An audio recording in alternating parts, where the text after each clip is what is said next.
Esse ano, se o senhor for reeleito, o PT vai conseguir completar o fim desse possível próximo mandato, vai completar 24 anos governando a Bahia.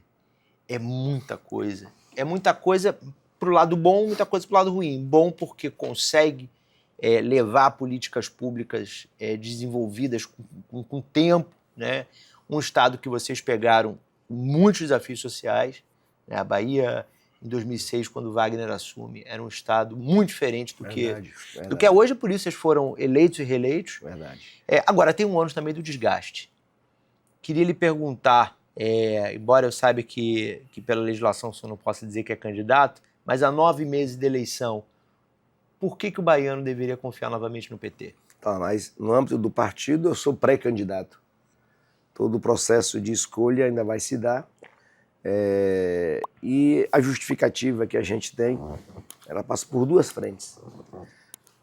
Uma primeira é que, quando o Wagner chega em 2007, Wagner teve 8 anos governando a Bahia, fazendo com que a gente se apropriasse, a gente que eu digo a Bahia, se apropriasse das políticas públicas. Nós não tínhamos acesso a elas. Estradas, água, escolas, prédios escolares, eram, 1, 2, 3, poucos hospitais para um estado tão grande. O Rui, quando chega nessa segunda geração de políticas públicas, o Rui entra numa frente, enquanto o Wagner entra no sentido de garantir a aproximação do Estado do povo baiano, a democratização do Estado, a gente poder conhecer a participação de conselhos estaduais, conferências, a participação que se deu muito forte na era Wagner. A Wagner já iniciou um trabalho de melhoria das estradas, das escolas, e o Rui acelerou isso.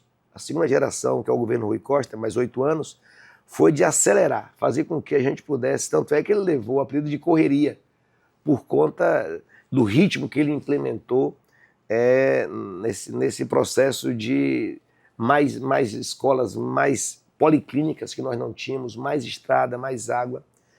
Eu chego em uma terceira geração, se podemos dizer assim, 8 anos, 8 mais 8, que é isso que nós vamos trabalhar para acontecer, constituindo um movimento de retomar e fortalecer o processo participativo.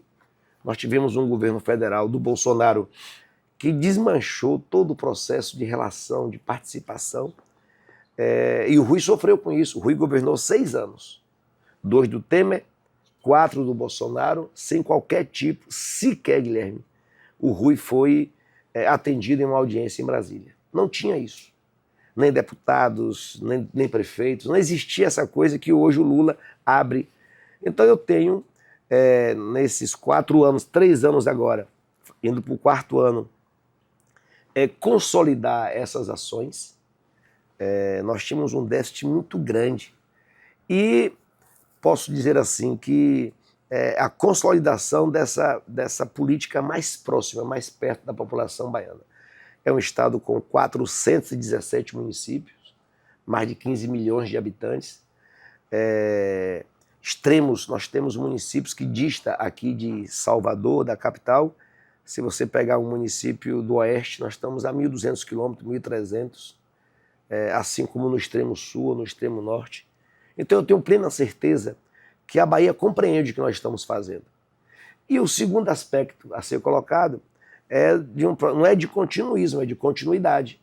Vou pegar 2 exemplos. O Wagner iniciou um trabalho de implantação na Bahia do metrô, que havia iniciado e parado, ficou só o esqueleto do metrô. O Wagner começou, fez uma parte da entrega desses trilhos em Salvador. O Rui acelerou e eu ainda continuo entregando tramos do metrô. Então nós estamos falando de mais de 40 quilômetros de metrô.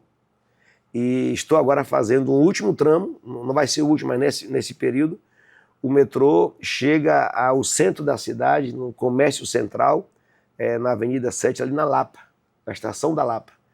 Pois nós estamos fazendo agora, próximo da ordem de serviço, para mais um tramo, saindo da Lapa, chegando ao Campo Grande, no centro, por exemplo, do Carnaval, onde tem um Teatro Castro Alves. E ali as pessoas saltam na Lapa e tem que ir a pé ou pegar um outro ônibus. Agora não, vai chegar até esse tramo.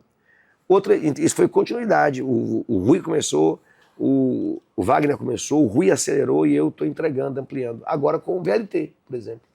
Nós tiramos uma linha férrea de um trem antigo, desgastado, que fazia o subúrbio ali na calçada. O Wagner iniciou o processo de discussão, o Rui chegou a licitar, com a pandemia parou. E eu estou agora entregando, no segundo semestre agora, nós vamos começar a entregar um VLT, esse primeiro trecho, que vai até o subúrbio. Nós estamos falando de mais 42 quilômetros de VLT, mobilidade aqui em Salvador. Então, é esse segundo aspecto, de a gente dar continuidade. A gente não quebrou essas ações que um começou, que o outro acelerou e que eu estou concluindo. Aqui em Salvador, a gente vê, no eleição a eleição, que um crescimento da direita, né? Diferente do que a gente vê no estado como um todo. Qual é o desafio aqui na capital, exatamente, para o PT conseguir reconquistar esse eleitorado que rejeitou nas últimas eleições o partido? Deixa eu aproveitar para fazer um bom debate sobre isso, porque a oposição tem um argumento de dizer que existe uma fadiga de material, há um cansaço de 20 anos de governo, mas a capital de Salvador ela é governada pelo grupo de oposição a nós, do União Brasil, e vai chegar aos 20 anos. E é impressionante como eles não tratam que isso seja cansaço. Não falam que isso é fadiga de material. Que o conceito que eu tenho utilizado, que a fadiga de material ela não se dá porque tem mais 10, 15, 20 anos. Ela é fadiga de material quando a população cansa de um projeto. E no caso de Salvador, nós temos exemplos concretos.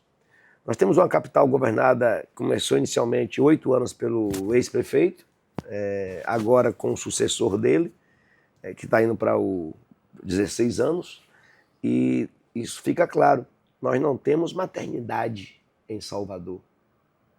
Municípios menores, mais pobres de receita, no interior da Bahia, tem maternidade.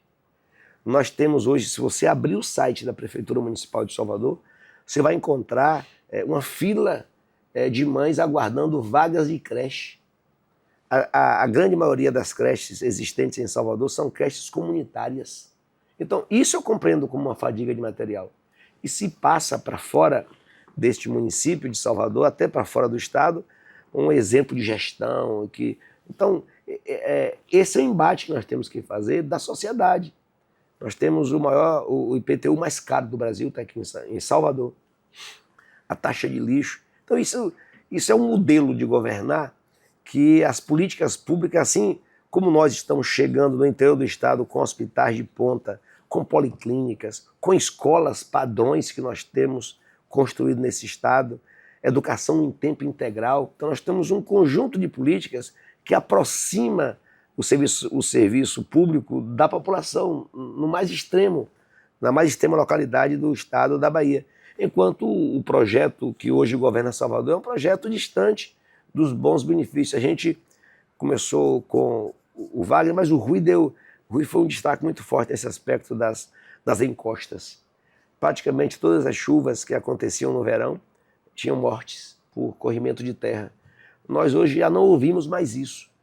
Mas as encostas que nós fizemos, estamos fazendo e vamos fazer, elas são entregues para que a prefeitura gerencie. E se você encontrar as encostas, elas estão todas em depredação, com mato, com sujeira. Então, não dá continuidade a um processo que é bem para a comunidade. Então, esse é um bom debate, que é um modelo de governar. Esse é um grande embate com os que governam Salvador. É a forma como se constrói um ambiente de conversa, de diálogo, mas de resolutividade.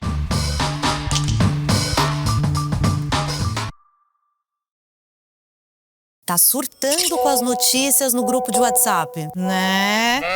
Quer um destino melhor? Canal Amado Mundo no YouTube. Informação, leveza e bom senso tudo junto. Amado Mundo. Dá pra se informar sem surtar.